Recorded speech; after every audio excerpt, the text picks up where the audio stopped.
Le parti de Emmanuel Macron En Marche vient. Les retraités sont eux aussi en marche contre la politique d'Emmanuel Macron. Ce jeudi, nous rencontrons Sophie, retraitée. Elle est très en colère. Écoutons Sophie. Allez-y, ça tourne. Alors, qu'est-ce qui se passe? Pourquoi les retraités sont dans la rue? Pourquoi? Les retraités sont maltraités, les retraités ne sont pas contents. Les retraités, on leur dit, vous avez profité des 30 glorieuses, alors que quand on était travailleurs dans les années 60-70, c'est pas nous qui avions machine à laver, voiture, etc. C'est nous qui avions les 42 heures de travail. Au moins, c'est nous qui n'avions pas beaucoup de vacances. Et nous, pendant tout ce temps-là, eh bien, moi j'étais quand même un petit peu jeune, mais c'était mon père. Et ensuite, nous, on a bossé. Moi, je bosse depuis que j'ai l'âge de 17 ans. Et la plupart des régimes de retraite que j'ai eus ne se concordent pas entre eux. Ce qui fait que même, il me manque des trimestres alors que je bosse depuis cette époque-là.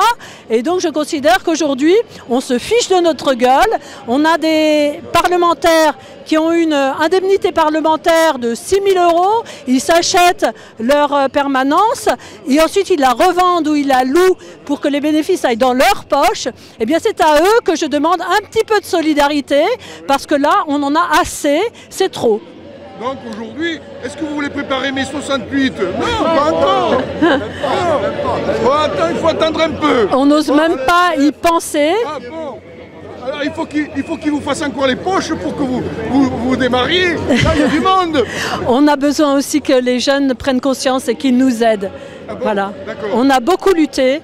Oui. La plupart d'entre nous avons des années de grève et de manifestations derrière nous.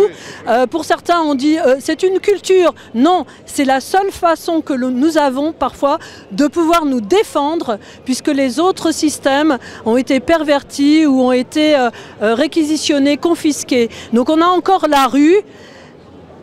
Voilà, on y est. On espère que des jeunes se joindront ensuite beaucoup plus à nos luttes qui sont en fait leurs luttes. Oui. Et les gouvernements qui se sont succédés les uns derrière les autres ont fait une politique désastreuse pour nous, pour les retraités, pour les chômeurs, pour les étudiants qui ont été virés de la fac à coups de matraque. La seule réponse qu'ils nous apportent, c'est tout simplement de l'austérité, de moins de pouvoir d'achat, se serrer la ceinture. Est-ce que, quand il va falloir aller voter, est-ce que les gens ne vont pas s'abstenir parce qu'ils en ont marre de tout ce qui arrive les uns derrière les autres et qui ne font rien?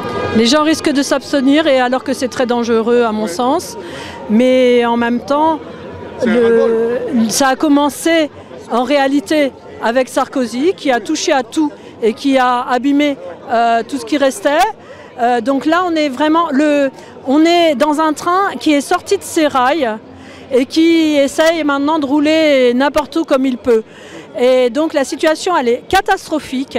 Et s'il n'y a pas une volonté très très forte de rétablir le bon droit des gens, eh bien on ira beaucoup plus mal. Vous avez parlé de rails. Justement, les cheminots, on veut s'attaquer à leur statut. Eux, ils sont sur les rails, on veut enlever leurs privilèges. C'est un scandale. Ça va rien nous rapporter à nous. Alors, on considère que ce sont des privilèges quand des gens qui travaillent jour et nuit, qui n'ont pas du tout d'emploi du temps stable, ont des primes ou des choses comme ça, qui sont des acquis, qu'ils ont réussi à avoir. On considère aussi que des gens qui ont travaillé comme charpentiers tout en haut de cathédrale et qui ont des primes, eh bien, ils ont de la chance parce qu'ils bénéficient d'une chose ou d'une autre que les autres n'ont pas. Ça veut dire qu'on nous monte les uns contre les autres.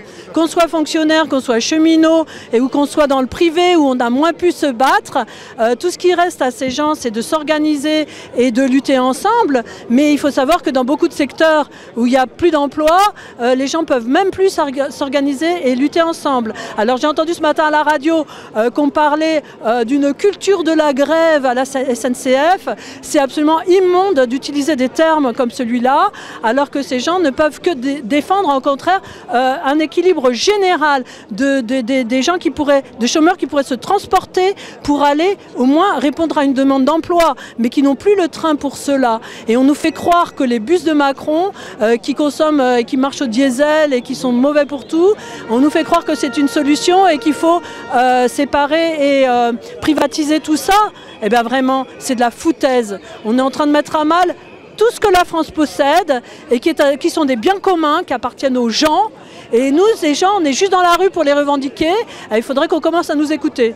Oui, il faut que le gouvernement puisse entendre les retraités, les chômeurs, les cheminots, enfin le peuple entier, quoi. C'est la même lutte, c'est-à-dire que les gouvernements de droite, même s'ils se cachent sous des façades type En Marche, ce sont des gens qui de siècle en siècle, ont travaillé entre l'esclavage, entre la féodalité.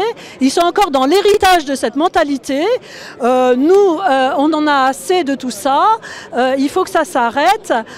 C'est pas parce que nous sommes au travail et que souvent nous aimons notre travail parce que nous en comprenons la dimension communautaire, la dimension sociale, la dimension généreuse. C'est pas parce qu'on aime notre travail qu'il faut nous attacher à ce boulet. Il faut absolument respecter nos droits et les choses continueront à marcher avec des gens qui s'aident les uns les autres et qui travaillent les uns pour les autres. Continuer à construire la solidarité et puis l'unité, parce que Besançon nous disait que le poison de la division est en train de nous perdre. Alors je crois qu'aujourd'hui, oui, c'est une belle démonstration d'unité que vous êtes en train de montrer, vous les retraités. Oui. C'est normal que nous soyons nombreux. J'imagine que ce qui se passe à Bordeaux, eh bien, se passe dans d'autres villes.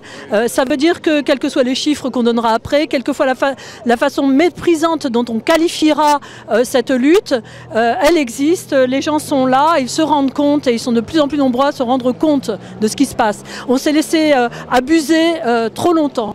Votre nom c'est? Moi c'est Sophie. Sophie, merci Sophie, bravo Sophie. On peut l'applaudir très fort à Sophie.